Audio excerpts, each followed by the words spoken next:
सतवीर त्यागी जी ने तो ये भी कह दिया कि ये जो पंचायत थी ये गुर्जरों की पंचायत नहीं थी, ये देवेंद्र गुर्जर की पंचायत थी जो उन्होंने अपने लिए की थी। इसमें गुर्जर समाज की भागीदारी नहीं थी, देवेंद्र गुर्जर के कुछ समर्थकों की भागीदारी थी। अब राणा जी, इसका सवाल तो जो उन्होंने उठाया उसका तो आप भी जवाब दे सकते हो, आप तो वहां थे। और दूसरी बात, 46 गांवों के सम्मानित लोग 6,000 5,000 इकट्ठे होना और 6,000 वोट, 6,000 लोगों का मतलब होता है एक विधानसभा में 60,000 वोट। और 60,000 वोट अगर देवेंद्र गुर्जर के पास है तो भारतीय जनता पार्टी पे एक कार्यकर्ता मजबूत है, इसका मतलब। उन्होंने ये भी कहा कि जो 46 गांव आपने गिनाए वो 46 नहीं है, जिन गांवों में कोई 1 या 2 गुर्जर परिवार रहता है उसको भी आपने गुर्जर आबादी में काउंट कर लिया। ऐसा है, वो हमारे बड़े हैं, हमारी पार्टी के पूर्व में प्रत्याशी रहे हैं। उनकी 2 चीज़ें मुझे लगती हैं, मैं उनका बड़ा सम्मान करता हूँ। या तो उनकी आयु ज़्यादा हो गई इसलिए भूल लग गई होगी, या वो इस जनपद के रहने वाले नहीं है, बराबर के हमारे जनपद हापुड़ के रहने वाले हैं, नोएडा में रहते हैं। विधायक रहे हैं किठौर से, उनको वो 2 चुनाव लड़े उन्होंने, 22 भी लड़े। वो भारतीय जनता पार्टी की नेतृत्व का ऐसा करिश्मा, लोगों के प्रति काम करना नेतृत्व का, भारतीय जनता पार्टी का मजबूत जनाधार, भारतीय जनता पार्टी के कार्यकर्ताओं की वजह से चुनाव लड़े, इसलिए इतनी वोट मिली। अगर व्यक्तिगत तौर पे बात करें, उनको ये भी जानकारी नहीं। राणा जी, मैं बताता हूँ, जैसे मैं अपने गांव से शुरू करता हूँ, भड़ोली से 1750 वोट 1600 गुजर, मेरे बराबर में सादुल्लापुर गांव 1350 वोट 1200 गुजर। जैसे गोविंदपुर में बात करता हूँ 1600 वोट गुजर वोट। जैसे मैं बात करता हूँ कैली रामपुर में 1800 वोट गुजर। जैसे मैं बात करता हूँ हसनपुर कला में 2000 वोट गुजर। जैसे मैं फिर बात करता हूँ मार्कपुर में 1700 वोट गुजर। फिर मैं बात करता हूँ श्याल गांव में 2100-2200 वोट गुजर। फिर मैं बात करता हूँ कस्तला शमशेर नगर में 1800 वोट गुजर। फिर मैं बात करता हूँ सदारनपुर में 1600 वोट गुजर। फिर मैं बात करता हूँ लालपुर में 1700-1800 वोट गुजर। फिर मैं बात करता हूँ भैरानपुर, धनतला, चंदपुरा। विधायक जी को ये तो जानकारी नहीं है, पूर्व विधायक जी को, या वो आयु की वजह से भूल गए। और दूसरी बात मैं कहना चाहता हूँ, ये भारतीय जनता पार्टी है। भारतीय जनता पार्टी अगर चाहेगी तो किस समाज की कितनी वोट है 1 मिनट में पता कर लेगी। भारतीय जनता पार्टी का कार्यकर्ता हर गांव में है, भारतीय जनता पार्टी की विचारधारा मजबूत है। दूसरा, मैं देवेंद्र गुर्जर अकेले गुर्जरों से ना ब्लॉक प्रमुख बना। मेरे घर में बड़े भाई गन्ने के डायरेक्टर रहे, मेरे चचा निर्विरोध गांव से कोऑपरेटिव का चुनाव जीते और सभापति बने। मेरे गांव से मंडी समिति में हमारी उससे वजह से डायरेक्टर बने मंडी समिति के, हमारी वजह से गन्ने के चेयरमैन रहे। हम लोगों ने जिला पंचायत का चुनाव, एक मैं उदाहरण बताता हूँ, बड़ा लंबा इतिहास विधायक जी को पता नहीं है, पूर्व विधायक जी को। शाहिद मंजूर चुनाव लड़ा रहे थे अफजाल लल्याना को जिला पंचायत का, और मुनकाद अली जी चुनाव लड़ा रहे थे जब्बार को। मैं लोक दल में था उन दिनों, राजनीतिक शुरुआत थी। मनोज को, हमारे परिवार का सदस्य है, वो अलग राजनीति अलग दल में कर रहा आजकल, तो वो चुनाव लड़ रहे थे। हम लोगों ने चुनाव लड़ाया, हमारे 1 लाख रुपए खर्च हुए, हम चुनाव जीते। वहाँ मुस्लिम वोट 70% थी और हमने वहाँ एक तरफा 3 बार जिला पंचायत का मेंबर मनोज को बनाया वहाँ से। दूसरी बात करो आप, मैं माननीय पूर्व विधायक जी को अपने को बताना चाहता हूँ, हमारी पार्टी के हैं, उम्र में हमसे बड़े हैं। जब पिछला चुनाव हुआ पंचायत चुनाव का, उनके दर्द ऐसे ही नहीं है। 22 में मैं भी टिकट मांग रहा था, वो भी मांग रहे थे, वो विधायक थे। तो पंचायत के चुनाव हुए, किठौर विधानसभा में मुझसे पूछा पार्टी के सीनियरों ने कि बताओ किसको लड़ाना चाहिए। तो उन्होंने जो नाम दिए जिला पंचायत मेंबरों के लिए, वो कार्यकर्ताओं की समझ से नहीं दिए, कार्यकर्ताओं से पूछ के नहीं दिए। उन्होंने ऐसे ऐसे नाम तय करवाए जिला पंचायत में जो नीचे से पहले नंबर पर रहे। और मैं प्रभारी था बीजेपी का, भारतीय जनता पार्टी का सिसोली मंडल का, जहां हमारे यहाँ बीजेपी का सबसे बड़ा वोट बैंक रजपुरा ब्लॉक है। वहाँ 2 जिला पंचायत की सीट थी। एक दुष्यंत तोमर वर्तमान में जिला पंचायत मेंबर है, एक विमला जाटव हमारी बहन 4 बार से जिला मंत्री है बीजेपी की, वो हर कार्यक्रम में बीजेपी के में रहती है, उसकी सहभागिता। उसका टिकट सारी पार्टी के कार्यकर्ता चाह रहे थे, वरिष्ठ नेता चाह रहे थे। सतवीर त्यागी जी ने लड़के एक उससे बसपा से प्रमुख रहे योगेंद्र जाटव, उनसे क्या तालमेल घालमेल करा, उसके नाम पे अड़ गए। और पार्टी ने कहा जब ये अड़ रहे हैं और ये ज्यादा कर रहे हैं तो हम भी चुप हो गए। हमने कहा कि पार्टी सर्वोपरि। तो उन्होंने उनको चुनाव लड़ाया, उनकी हालत हुई, लास्ट का नंबर आया जिला पंचायत में, सीट खो दी हमारी, जहां हमारी मजबूत सीट थी। जितने जिला पंचायत के इन्होंने कैंडिडेट इनकी मर्जी से चुनाव लड़े, उनका राणा जी दूसरा नंबर भी नहीं आया। भारतीय जनता पार्टी की सरकार थी प्रदेश में और केंद्र में, और ये विधायक थे मौजूदा। सारे इनके गलत फैसलों की वजह से सारी पार्टी का नुकसान हो गया। और जब 22 का हमारा चुनाव, 22 का टिकट नहीं हुआ, तो इन्होंने चुनाव में आए तो 15 दिन तक, 20 दिन तक कार्यकर्ता इनके पास को नहीं आए। सबने नाराजगी जताई। राजेंद्र अग्रवाल जी के आवास पे विजयपाल तोमर जी ने, सीनियर लोगों ने मीटिंगें करी और उसमें कार्यकर्ताओं को मनाया कि भाजपा ध्यान रखेगी। और इन्होंने अभी भी वो आचरण में, उसमें कोई सुधार नहीं है। मैं उनका कोई विरोधी नहीं हूँ। भारतीय जनता पार्टी के, मेरी पार्टी के पूर्व के विधायक हैं, प्रत्याशी रहे, और भारतीय जनता पार्टी मुझे जो आदेश करेगी मैं वो मानूंगा। लेकिन उन्होंने ये भी कहा कि गुर्जरों की जो संख्या है वोटर्स की, उससे ज़्यादा त्यागियों की संख्या है इस सीट पर। मैं एक जाति की बात नहीं करता। मैं ये जरूर है कि जिस जाति में पैदा हुआ हूँ उस पर मुझे गर्व है, लेकिन मैं सर्व समाज, सर्व जाति की बात करता हूँ। और मैं उनकी तरह हल्की बात भी नहीं कहूँगा। ये तो भारतीय जनता पार्टी, मैंने जैसे पहले कहा, सबको पता किसकी कितनी वोट है। और त्यागी समाज में ही 90% उनके खिलाफ है पार्टी के कार्यकर्ता, उनके व्यवहार के कारण। भारतीय जनता पार्टी की वजह से ही उनको इतनी वोट मिली है इस बार भी। हम इस सीट को जीतने वाले थे, इनके व्यवहार के कारण हमने ये सीट गंवा दी। अच्छा, बीजेपी में और कौन कौन दावेदार हैं किठौर से चुनाव लड़ने के? देखो, हर कार्यकर्ता को अधिकार है, पता नहीं किनके मन में हो, और सबका स्वागत है।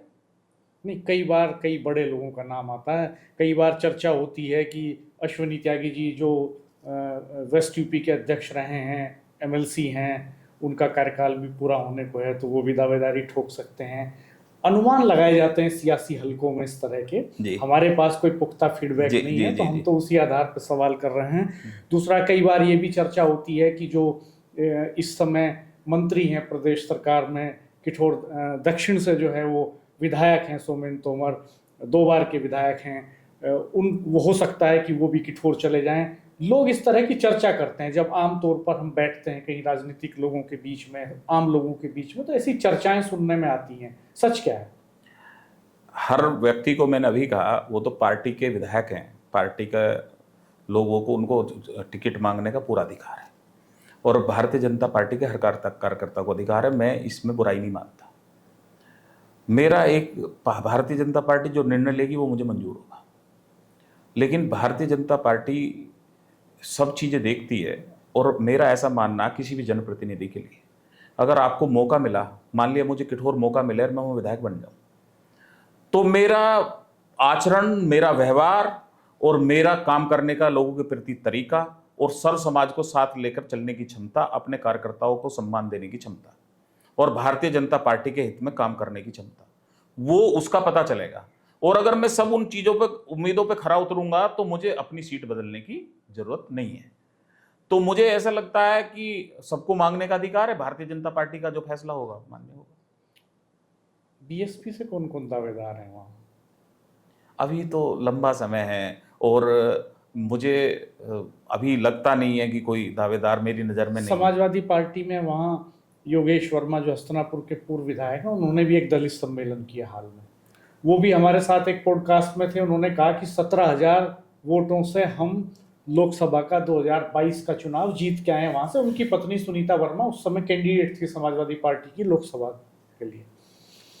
तो वो भी दावा ठोक रहे हैं। अगर ऐसा होता है कि ये दोनों लोग दावा करेंगे वहाँ से, वर्तमान विधायक शाहिद मंजूर और पूर्व विधायक हस्तिनापुर के योगेश वर्मा, तो आप किसके साथ कंफर्टेबल होंगे? आप किसका चाहेंगे कि आपको अगर टिकट मिले तो आप ये मनाएं कि साहब फला रहे तो मेरे लिए कंफर्टेबल है? साहब, वो समाजवादी पार्टी का अपना अंदरूनी उनका मामला है, और उनमें कोई लड़े वो समाजवादी पार्टी जाने। और दूसरी बात ये है, राणा जी जो लोकसभा में वो बता रहे थे, योगेश वर्मा जी, मैं 3 साल पहले हारी हुई लोकसभा सीटों पे लोकसभा प्रभारी और विधानसभा प्रभारी लगाए गए थे। मुझे बिजनौर लोकसभा में हस्तिनापुर विधानसभा पड़ती है, मुझे पार्टी ने लगातार 3 साल में प्रभारी के रूप में रखा। मैंने वह मेहनत करी, संगठन के लोगों के साथ मिलकर काम करा, सब समाज के लोगों के साथ मिलकर काम करा, और वो सीट हमसे फिर लोकदल पे चली गई और वहां से गठबंधन के उम्मीदवार चंदन चौहान लड़े, तो वह 27,000 से चुनाव जीते हस्तिनापुर विधानसभा से। मुझे अपने काम पर और अपने भाइयों के साथ मिलकर मेहनत पर पूरा भरोसा है कि चाहे कोई लड़ लो, सफलता हमारी होगी। हम वहीं लौटते हैं एएस कॉलेज मवाना पर। वहां से आपने हायर एजुकेशन ली। हाईएस्ट क्वालिफिकेशन क्या रही आपकी? मैंने वहाँ से बीएससी करी, फिर मैं मेरठ आया और मेरठ में आकर यूनिवर्सिटी में एडमिशन लेने के लिए लगा। मेरे फादर की डेथ हो गई जिनकी एज 52 साल थी, और मेरे घर की परिस्थितियाँ पूरी राणा जी बदल गई। और जब परिस्थितियाँ बदल गई, मेरे जो बड़े भाई वो दिल्ली में रहते थे, बड़े भाई ने बैंक में नौकरी थी, बड़े भाई ने बैंक की नौकरी छोड़ दी, और हम छोटे थे। मुझे एज होगी मेरी 20-21 साल, और उस समय मेरा छोटा भाई और भी छोटा था। तो घर में एकदम स्थितियां बदल गई, और मेरे बड़े भाई ने पिता की भूमिका निभाई और हम लोगों को पढ़ने को कहा, पर लेकिन मैं नहीं पढ़ा।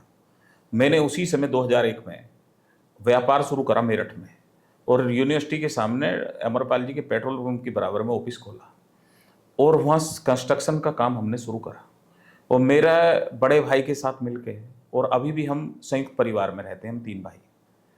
और हमने अपने बच्चों को, जो हमारे फादर हमें चाहते थे, शिक्षित नहीं थे, इतने कम पढ़े लिखे थे, लेकिन हमको उन्होंने, बड़े भाई साहब को माछरा पढ़ाया, ग्रेजुएशन कराई, फिर पोस्ट ग्रेजुएशन कराई, फिर मुझे चाहते थे वो। मेरा केमिस्ट में मैंने 6 महीने केमिस्ट के लिए दिल्ली डीएमएस में ट्रेनिंग करी, लेकिन मेरी परिस्थितियाँ ऐसी थी तो मेरे व्यापार करना पड़ा। और उसके अलावा समाज सेवा में, राजनीतिक जीवन में, सामाजिक जीवन में रहा। मेरे परिवार ने अभी तक, जिस समय तक मैं बैठा हूँ, मेरे साथ पूरे चट्टान की तरह मेरे दोनों भाई खड़े हैं, मेरे भतीजे खड़े हैं, और हमारे घर में मेरा जो बड़ा भतीजा है वो एनआईटी उत्तराखंड से बीटेक है, एआईआईएम से बंगलोर से, आईआईएम से बंगलोर से, देश का नंबर 1 प्लांटेशन मैनेजमेंट का कॉलेज है सेंट्रल गवर्नमेंट का, उससे एमबीए है, और छोटा भतीजा भी बीटेक एमबीए है। और हम लोग, मेरे बच्चे भी अच्छे पढ़ रहे हैं, दिल्ली यूनिवर्सिटी में बिटिया है। तो हमारे घर में शिक्षा, हमारे घर में संस्कार, हमारे पापा के, वो उसमें मेरा टर्निंग पॉइंट था जीवन का। मुझे राजनीति के साथ, क्योंकि मेरे पे आज तक क्वेश्चन मार्क इसलिए नहीं लगा कि हम परिवार, जॉइंट परिवार ने मिलकर अपना एक व्यापार करा, खेती करी, और आज भी कर रहे हैं। राजनीति तो बहुत अनिश्चितताओं वाला खेल है। हम देखते हैं बहुत सारे लोग ऐसे हैं कि 20 साल, 30 साल, 40 साल, 50 साल तक का करियर बीत गया और वो अचीवमेंट्स नहीं हो पाए जो लेकर चले थे, जिनका सपना। फिर भी आप इस तरफ कूदे। मेरा शुरू से ही, मैंने बताया, एएस से, छात्र राजनीति से मैं सामाजिक जीवन में आने का मेरा निर्णय था, और मेरे पापा भी चाहते थे। और मैं सौभाग्यशाली हूँ कि मेरे पापा मेरा मनोबल बढ़ाते थे। और मुझे आज भी याद है, मेरे पापा ने मुझे जब डेथ होने से 6 महीने पहले बुलेट दिलवाई थी, और मेरे पापा मुझे बहुत प्यार करते थे। अब मेरा कभी अचीवमेंट के लिए मेरी लड़ाई नहीं रही। अचीवमेंट के लिए मेरी लड़ाई रहती तो मैं राणा जी विधायक बन सकता था। मैं कहना चाहूँगा, जो मेरे साथी हैं लोकदल में, जो यूथ में जिन्होंने मेरे साथ करा, उनमें से एक एमपी है, 3 एमएलए जिन्होंने मेरे साथ काम करा मिलके। और अभी भी बीजेपी में मेरे जो साथी हैं, ऐसे कई लोग हैं जो एमएलए हैं, दूसरे दलों में भी रहे। मैं एक चीज़ से बहुत संतुष्ट हूँ कि मैं जब अपने जिले में और क्षेत्र में जाता हूँ या अपने समाज में जाता हूँ, मुझे एक सम्मान की दृष्टि से देखते हैं, और मेरी बात को अगर मैं कोई कहता हूँ तो उसको गंभीरता से लेते हैं। और ये सामाजिक जीवन की सबसे बड़ी कमाई है। कितने घंटे खर्च हो जाते हैं इस सामाजिक राजनीतिक काम में? हर शख्स के पास 24 ही घंटे हैं।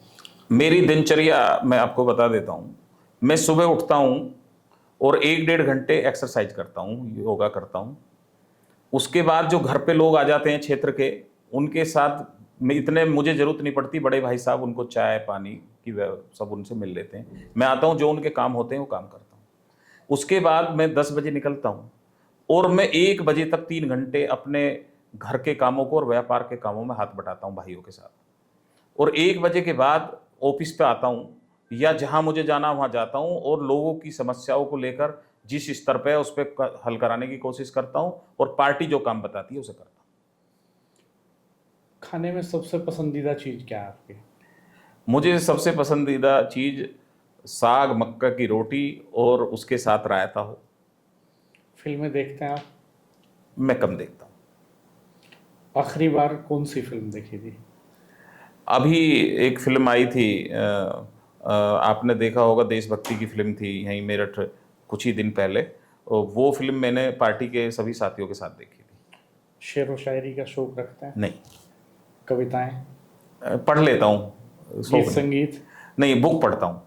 जब भाषण देते हैं तो उसमें इस्तेमाल करते हैं कोई शेर वगैरह? मैं कम करता हूँ, लेकिन मुझे ऐसा भी नहीं है कि आते नहीं, एक दो आता है। जो करते हैं वो सुनाइए हमारे मैं दर्शक। अभी बता रहा था कि खुद ही को कर बुलंद इतना कि खुदा बंदे से पूछे बता तेरी रजा क्या है। मैं कर्म में विश्वास करने वाला व्यक्ति हूं। और मैं कहाँ पैदा हुआ, राणा जी आप गए हुए हो, मैं किठौर से 4 किलोमीटर अंदर जाके मैंने जन्म लिया।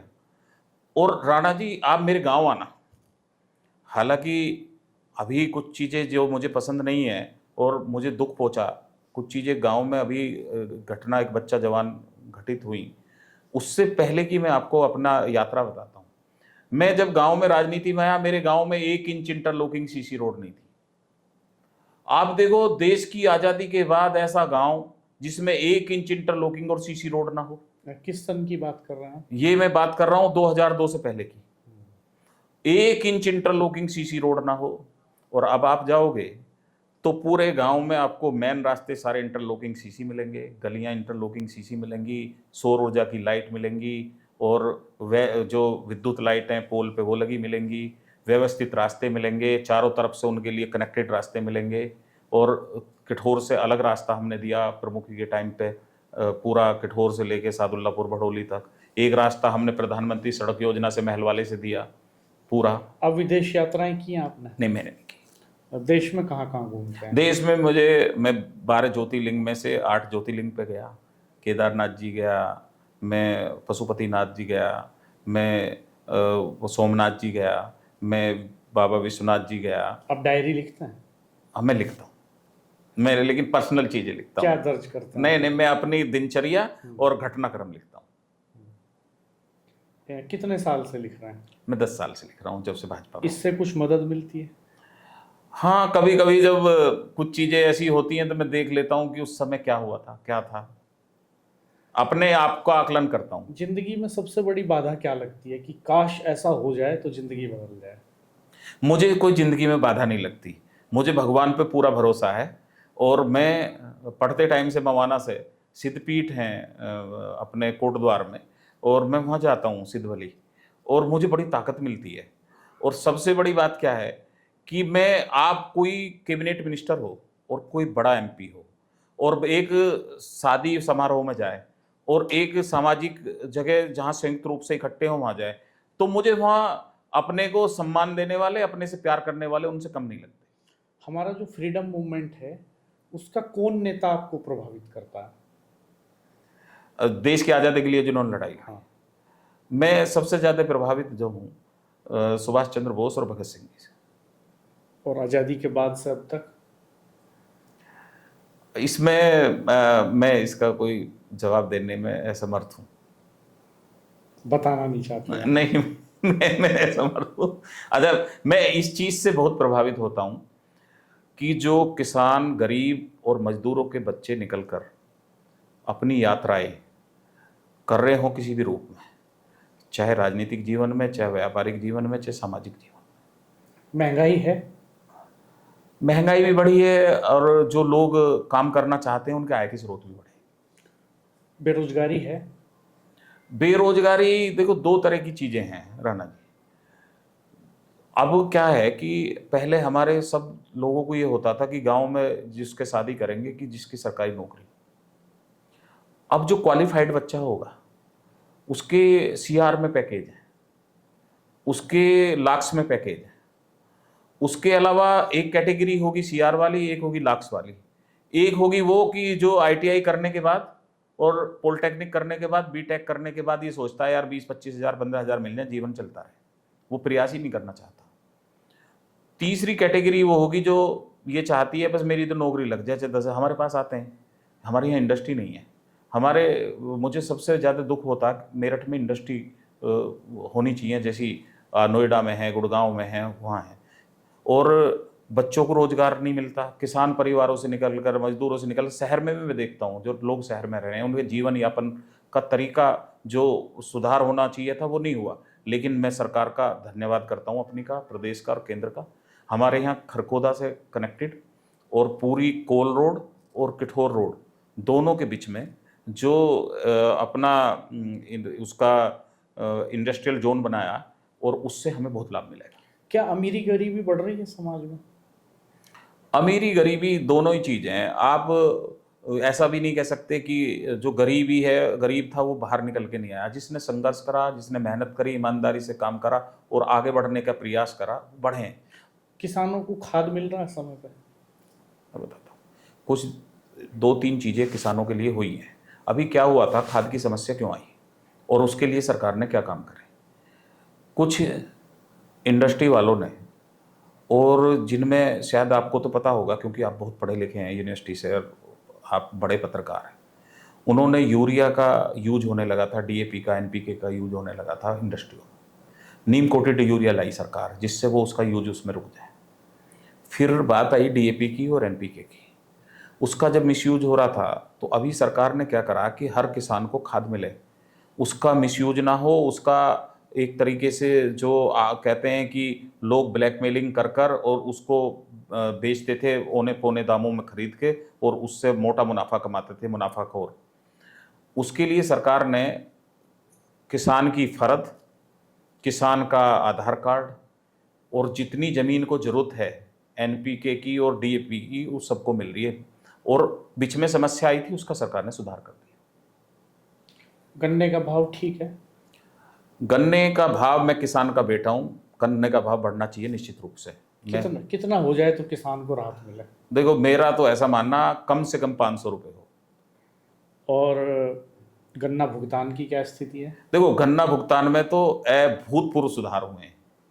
जैसे आप बात करोगे कि मैं अपने क्षेत्र की बात करता हूँ, हमारे यहाँ मवाना शुगर मिल है और सिंभावली थी, इनके क्रिया केंद्र थे, इन्हीं के गेट पे जाता था। तो सिंभावली का तो सुधार नहीं हुआ, उसके लिए सरकार ने उपाय करा, उसके क्रिया केंद्र काट के पिछली बार भी दिए, इस बार भी काट रही है। तो मवाना शुगर मिल का गन्ना समय से, एक तो क्रिया केंद्र खरीद रहे हैं और गन्ना समय से डल रहा है। पीछे आप देखते थे कि किसान को उस समय मजदूर नहीं मिलते थे, अपने आप काम नहीं करते थे, गेहूं की फसल आ जाती थी, गन्ना खेत में खड़ा रहता था, टाइम से वो नहीं पहुंच पाता था। दूसरा जो काम हुआ है कि भुगतान 1 महीने का भी एडवांस, 1 महीने का भी नहीं चढ़ रहा किसानों का। आपके इलाके में एक हाईवे है, हाँ जी, जो मेरठ से गढ़ को जोड़ता है जी, बहुत ही महत्वपूर्ण हाईवे है जी। पिछले कई सालों से उसका काम लटका पड़ा है, क्यों लटका हुआ है? मैंने उसमें प्रयास करा, क्योंकि मेरे क्षेत्र का काम था। मैं आदरणीय सांसद अरुण गोविल जी से मिला, मैंने उनसे मिलकर अपने पत्र लिख के दिया। उन्होंने एनएचआई में और माननीय नितिन गडकरी जी से बात भी करी। मैंने पूर्व सांसद राजेंद्र अग्रवाल जी से भी प्रयास करा, और मैंने आदरणीय केशव प्रसाद मौर्य जी जो उप मुख्यमंत्री हैं उनसे भी बात करी इस बारे में। तो मुझे जो जवाब आया और जो उसका कारण पता चला वो थोड़ा टेक्निकल है। टाटा प्रोजेक्ट्स कंपनी ने ये काम लिया, उसने सबलेट किसी को करा या कैसे करा, उसके स्टाफ की कमी रही या कंपनी की कमी रही, वो समय पे काम पूरा नहीं कर पाई, और सरकार चाहती थी समयबद्ध काम हो। उन्होंने कोई ऐसा ठोस कारण भी नहीं दे पाए वो कि क्यों नहीं हुआ। आउटर रिंग रोड भी इसी का पार्ट है।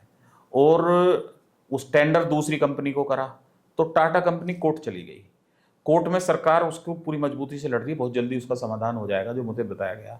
लेकिन वास्तव में ये बड़ी समस्या है। किठौर विकास में पिछड़ गया। जब ये देखते हैं, हम कंपैरिजन करते हैं किठौर का मेरठ कैंट से, मेरठ शहर से, दक्षिण से, जब सरधना से, हस्तिनापुर से जब कंपैरिजन करते हैं तो ना किठौर में कोई इंडस्ट्री लगी, ना किठौर में बड़े एजुकेशनल इंस्टीट्यूशंस खुले, और रिहायशी इलाका भी उस तरह से डेवलप नहीं हुआ। कस्बे, कोई कस्बा शहर में नहीं बदल सका किठौर का, इवन किठौर भी कस्बे में ही है। और इसके बावजूद कि आपके दल के भी विधायक रहे, पहली बार भारतीय जनता पार्टी का खाता वहां पर रामकृष्ण वर्मा जी ने खोला था, वो वहां से एमएलए रहे। और सत्यवीर त्यागी जी भी एमएलए रहे आपके 17 में, आपकी पार्टी के भी एमएलए रहे, दूसरे दलों से भी रहे, और बड़ा पावर सेंटर है किठौर। बीएसपी के मुनकाद अली किठौर के रहने वाले हैं। बीएसपी की सरकार के वक्त में वो एक तरह से मिनी मुख्यमंत्री की हैसियत में भी थे। आपका क्या सोचना है? आप मेरी इन बातों से इत्तेफाक रखते हैं? मैं आपकी बात से 100% सहमत हूँ, और मेरा ऐसा इसमें खुद का मानना है कि कहते नहीं है कि पुराने ढर्रे पे चल रहा है। जो हमारे जनप्रतिनिधि रहे, चाहे किसी दल के हों, वो जनप्रतिनिधि पुराने विचारों के, पुरानी उनका कोई विजन नहीं रहा, उनकी कोई ऐसी इच्छा नहीं रही कि ये क्षेत्र विकास के रूप में आगे बढ़े, अपने प्रदेश में और जिले में नंबर 1 हो। उनके लिए रोजगार के लिए उनकी कोई ऐसी योजना नहीं रही।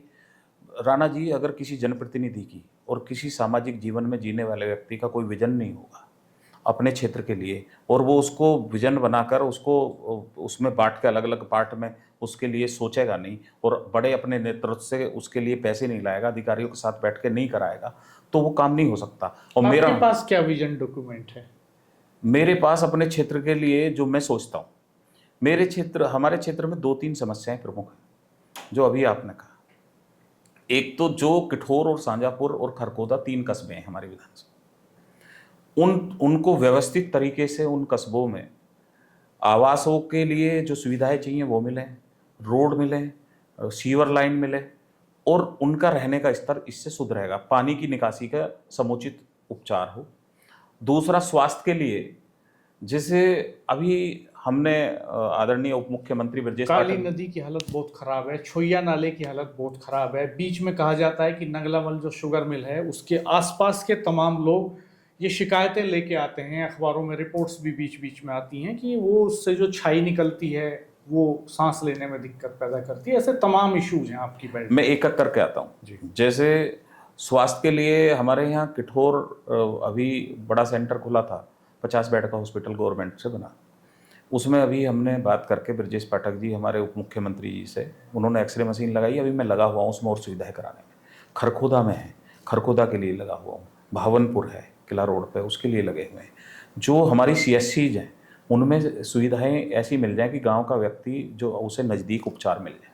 दूसरा क्या है, दूसरा हमारे बच्चों को भी हमें जगह जगह गांव-गांव जाकर उन्हें प्रोत्साहित करना पड़ेगा और उन्हें समझाना पड़ेगा कि शिक्षा, टेक्निकल एजुकेशन, चाहे हेल्थ से अब आप देखते होंगे नर्सिंग का कोर्स है, चाहे आप BSc नर्सिंग है, चाहे उसके अलावा OT टेक्नीशियन है, चाहे आप उसको बच्चों को वो करा दो, डेंटिस्ट बना दो, चाहे डॉक्टरी के लिए करा दो। तो उनके लिए एक तो उस तरह की एजुकेशन हो, एक तरह ITI वाली एजुकेशन हो, और उसको टेक्निकल एजुकेशन बच्चा लेगा। जैसे प्रधानमंत्री जी मोदी जी कहते हैं कि अब अभी आदरणीय जयंत चौधरी जी और धर्मेंद्र प्रधान जी दोनों उस पर पहल करने जा रहे हैं। जो मुझे जानकारी है कि हर गाँवों के हर सेंटर पे, छोटे से छोटे सेंटर पे हम टेक्निकल एजुकेशन को, स्किल को बढ़ावा देने के लिए केंद्र खोलेंगे।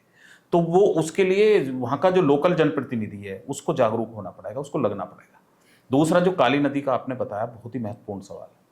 काली नदी के लिए दुनिया ने वादे करे, काली नदी के लिए लोगों ने फोटो खिंचवाई, बड़े बड़े बजट हुए, उस पर प्रोजेक्ट बनने की बात आई। अभी मेरी जानकारी में है कि आदरणीय केंद्रीय मंत्री जब गजेंद्र सिंह शेखावत जी थे, अब CR पाटिल जी हैं, और प्रदेश के जो मंत्री हैं स्वतंत्र देव जी हैं, मेरी माननीय स्वतंत्र देव जी से बात हुई। एक प्रोजेक्ट मुजफ्फरनगर से निकल कर खतौली से शुरू करा के देख रहे हैं काली नदी पे, वो उसके लिए पैसा भी सैंक्शन हुआ है। अगर वो सफल हो जाता तो फिर काली नदी का सुधार हो जाए। हमने उसकी ग्राउंड रिपोर्ट भी की थी दोस्तों, आप उसको हमारे चैनल पे देख सकते हैं। तो आपने देवेंद्र गुर्जर को सुना, किठौर से दावा ठोक रहे हैं। देवेंद्र गुर्जर की पत्नी माशरा ब्लॉक से प्रमुख रही हैं, इस समय भारतीय जनता पार्टी के नेता हैं, और एक गुर्जर पंचायत करके एक सियासी हलचल पैदा कर दी है। आपके जहन में भी तमाम सवाल होंगे। हमने ये पॉडकास्ट की जो श्रृंखला है ये इसलिए शुरू की है कि हमारे इलाके के जो नेता हैं उनका विजन क्या है, वो राजनीति के बारे में, समाज के बारे में, समस्याओं के बारे में, मुद्दों के बारे में, महंगाई के बारे में, बेरोजगारी के सवाल के बारे में किस तरह से सोचते हैं और किस तरह से देख रहे हैं, उनका विजन क्या है। इस मकसद के साथ ये पॉडकास्ट की श्रृंखला हमने शुरू की है। हमें भरोसा है कि आपको ये पसंद आ रही होगी, इसलिए आप देख भी रहे होंगे कि हम नेताओं के जवाबों का बहुत काउंटर नहीं करते हैं, उनको मौका देते हैं अपनी बात रखने का। काउंटर आप करेंगे, चूंकि सवाल आपकी जिंदगी से जुड़ा है। अगर आप किसी बात से असहमत हैं तो कमेंट बॉक्स में जाकर के लिखिए, सवाल लिखिएगा अपने, और अगर आप सहमत हैं तो सहमति भी जाहिर कीजिएगा। और अगर आपको लगता है कि किन्हीं मुद्दों पर हमें ग्राउंड रिपोर्ट्स करना चाहिए तो आप अपने मोबाइल नंबर के साथ कमेंट बॉक्स में शेयर कर दीजिएगा। भविष्य में हम आपके इलाके में आकर के ग्राउंड पर भी नेताओं के इन दावों को परखेंगे।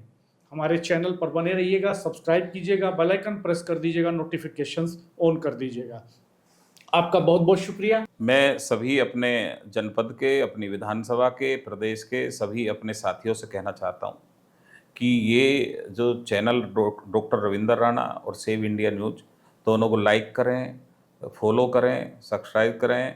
और ये किसानों के मैं बधाई देता हूं राणा जी कि किसान परिवार से निकले और बड़े पढ़े लिखे और लंबे समय बड़े बैनर पर काम किया हो। मैं आपको बधाई देता हूं कि आप जमीनी लोगों की आवाज़ उठा रहे हैं। इसके लिए आपका धन्यवाद। बहुत बहुत शुक्रिया, धन्यवाद दोस्तों। फिर होगी मुलाकात एक नए मेहमान के साथ, कुछ नए सवालों के साथ, कुछ नए मुद्दों पर और किसी नई सीट पर।